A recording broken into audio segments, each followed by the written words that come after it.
What is up, guys? So today I'm going to be bringing you the long-awaited review of my 2017 15-inch MacBook Pro with Touch Bar.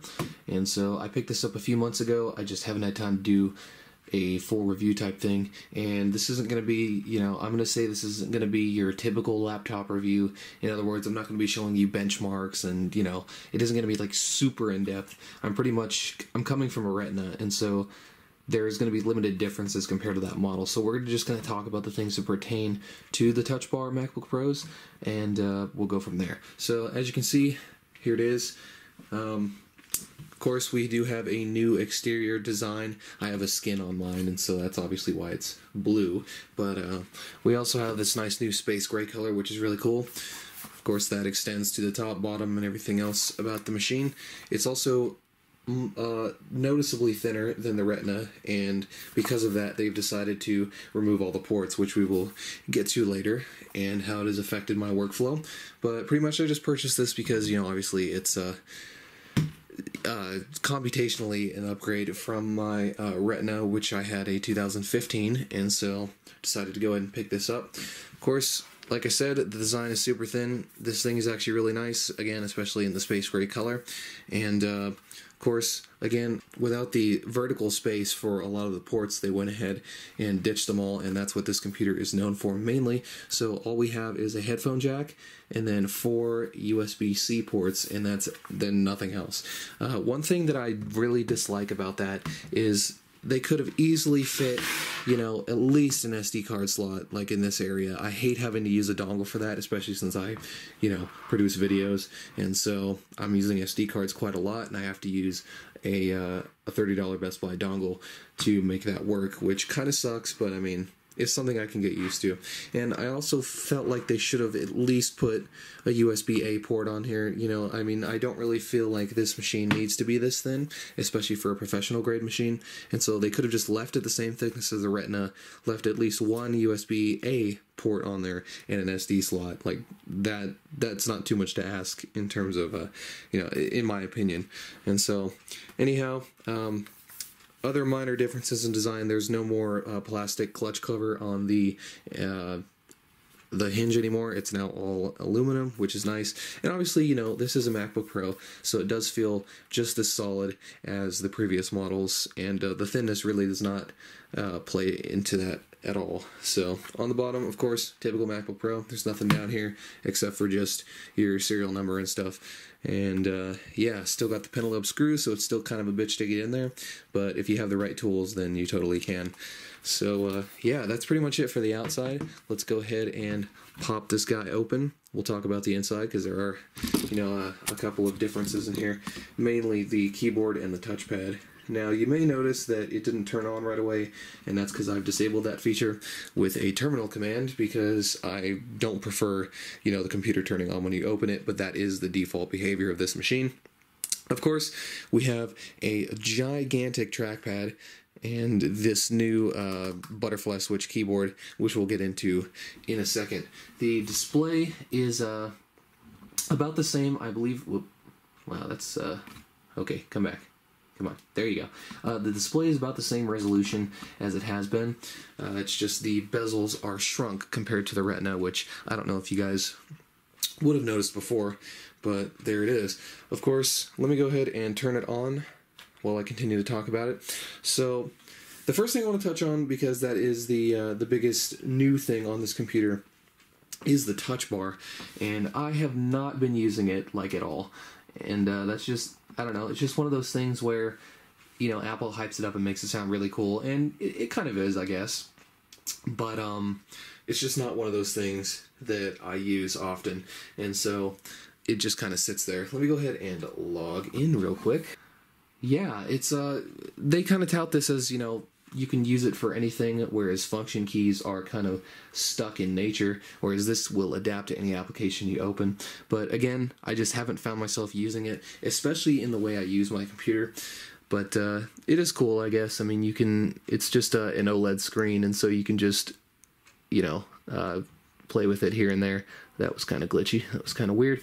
And then, of course, we also do have a Touch ID sensor now, which I actually really appreciate. Of course, iPhones have had this for a few years, but the Mac just recently got it with the 2016 update, and it's pretty nice. Instead of typing in your password now for things, you can just authenticate with your finger, and that is one thing that's really convenient. And of course, this button here, this button here also doubles as the power button, and so yeah, that's pretty cool.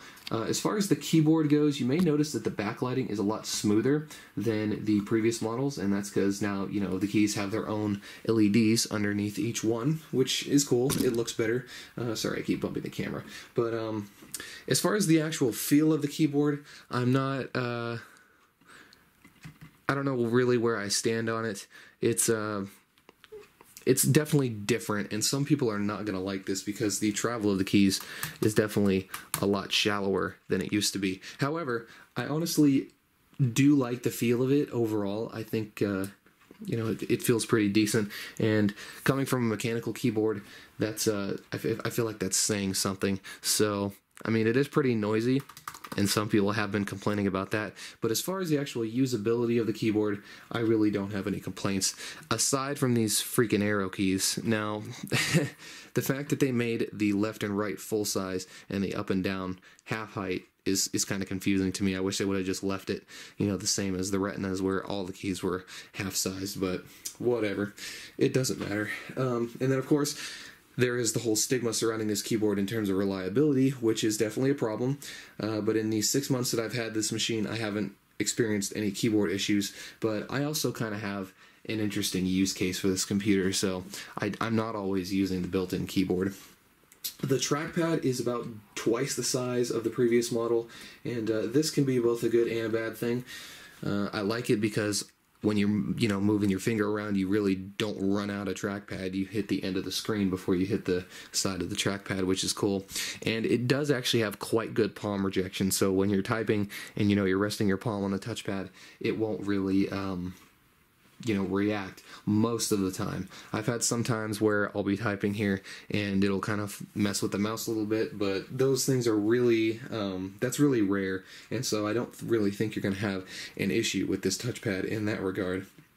And of course, you know, it supports a bunch of different gestures and stuff, so yeah, all in all, it's still the best trackpad in the business. MacBook Pros have always had the best trackpads, and that is no different here.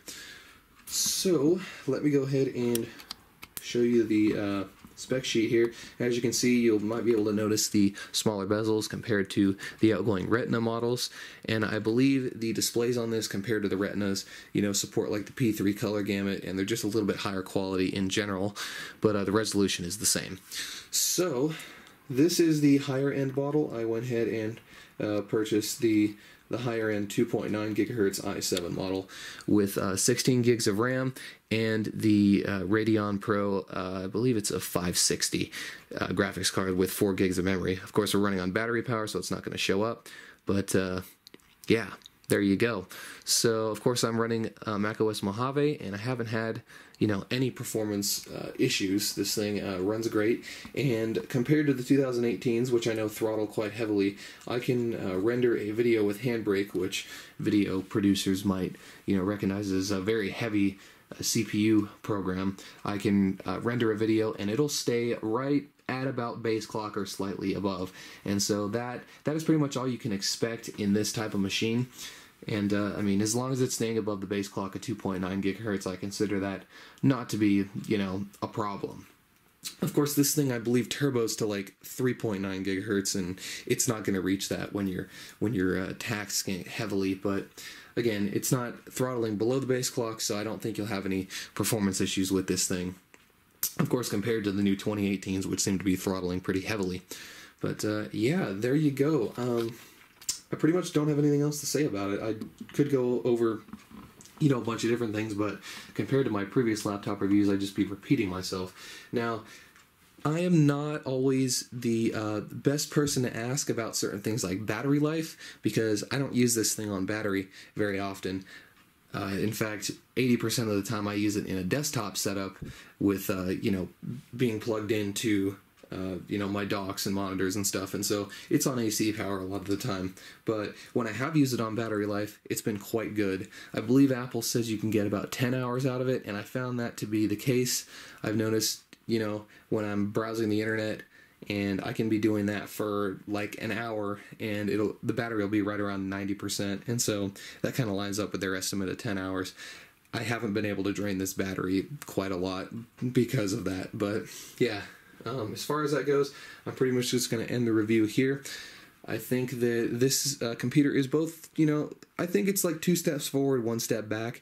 I wish it had more ports. Of course, I use it in a certain environment to where I can just plug one USB-C cable in from my Thunderbolt dock, and then it'll just it'll just connect everything, which that is quite nice, but the additional cost for that, and, you know, the daisy chaining you have to do just to connect normal devices is kind of annoying, and I wish they would have just kept a couple of more ports on this machine. But regardless, it's a nice computer. I'm pretty happy with it.